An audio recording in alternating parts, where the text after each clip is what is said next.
Hello guys, welcome back to my channel. আশা করি আপনারা সবাই ভালো আছেন। আজকে আপনাদের লগে একটা রেসিপি শেয়ার করবো, চিংড়ি দিয়া পেঁপে রান্নার রেসিপি। তো ফুল ভিডিওটা দেখবা এবং আমার সাথে থাকবা আমি কিলাখান রান্না করি। ফার্স্টে নিলাম কি 3টা কাঁচা পেঁপে। আমি পেঁপেগুলারে সিলিয়া রেডি করছি, সাথে দেশি চিংড়ি মাছ, আর এটা রান্না করার লাগবো আমার রসুন পেস্ট আর পেঁয়াজ। তো সবগুলো আমার রেডি, এখন শুধু রান্না বসাইবার ফালা।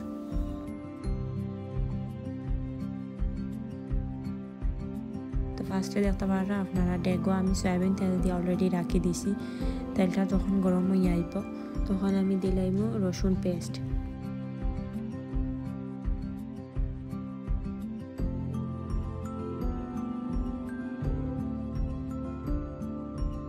রসুনটারে হালকা নাড়াচাড়া করার পর রসুনটা যখন মিহি হয়ে যাব তেলের সাথে তখন দিলাইম আমি পেঁয়াজ কুচিগুলা। তখন পেঁয়াজরা রসুনটা বালা করে মিক্সিং করবো।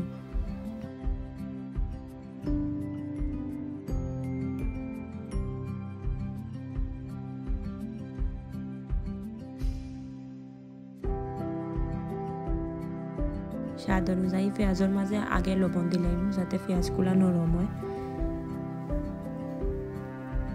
এখন বালা করে আবারও মিক্স করব।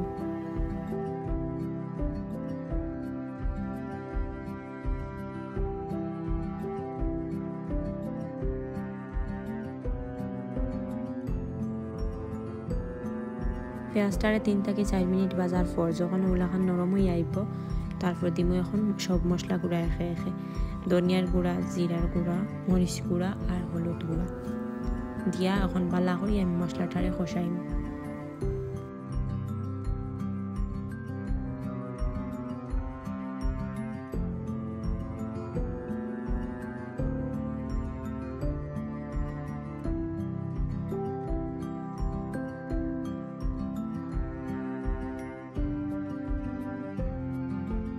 আরও 5 থেকে 6 মিনিট মশলাটা ভালো করে কষানি হয়ে গেলে এখন আমি চিংড়িগুলারে মশলার মাঝে দিলাম।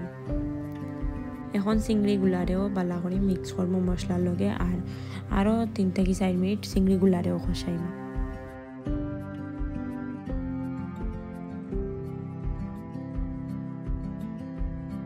চিংড়িগুলা কষানির পর যখন লালচে বা বাইব তখন আমি পেঁপে দিয়ে দিব, আর ভালো করে চিংড়ির সাথে এখন পেঁপেগুলারে মিক্সিং করবো।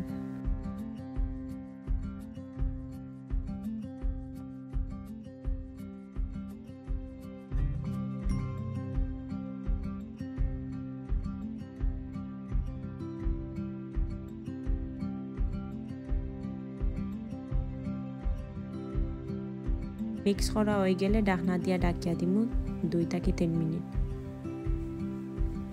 সকলে হালকা পানি ছাড়িয়ে ওরকম হয়ে যাব, আর 3 থেকে 4 মিনিট বাদে ঢাকনা উল্টাইয়া আবার নাড়াচাড়া করিয়া দিব।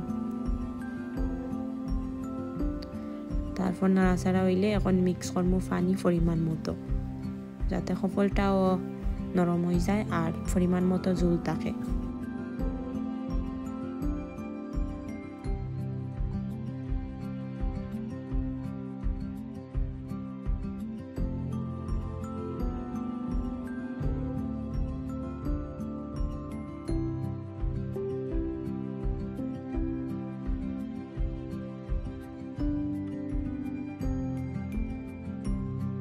এখন আমি এড করবো কাঁচামরিচ, তারপর নাড়াচাড়া করিয়া ঢাকনা দিয়ে ডাকিয়া দিব, আর 10 থেকে 15 মিনিট জাল করবো যাতে পেঁপেগুলাও নরম হয় আর পরিমাণ অনুযায়ী পারফেক্ট ঝোলটাও রেডি হয়ে যায়।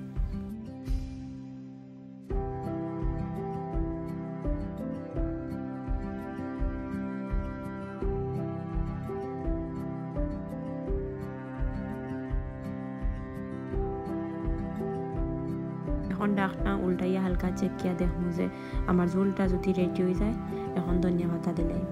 অবশ্য আমার ঝোলটা রেডি হয়ে গেছে, এখন আমি ধনিয়া পাতা দেওয়া শেষ হইলে নাড়াচাড়া করে মিক্স করবো।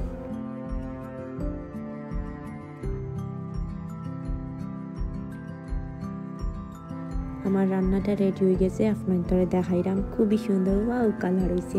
যারা পেঁপে খাইতে বালা পাইন তারা তো অবশ্যই খাইবা, আর যারা পেঁপে খাইতে বালা পাই না তারা ওই তরকারির কালার দেখে লোভ সামলাইতে পারত না। অবশ্যই ট্রাই করবা।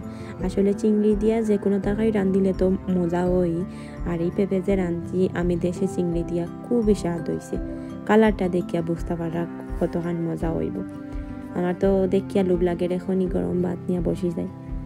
তো পুরো ভিডিওটা দেখছেন আপনারা, অবশ্য দেখিয়া কমেন্ট করবা যে আমার ভিডিওগুলো আপনাদের কি লাগান লাগে। যারা একদম রান্না করতে পারেন না তারা লাগে মূলত আমার এই চ্যানেলের ভিডিওগুলো। আপনারা আমার চ্যানেলের সব রেসিপিগুলো দেখিয়া যদি আপনারা একটু হইলেও শিখতে পারেন, আমি নিজের খুবই ধন্য মনে করি। আমার এই সিম্পল রেসিপিগুলো আপনারা একটু খেয়াল করে দেখলেই বুঝতে পারবা আমি খুব সাধারণভাবে রান্না করি।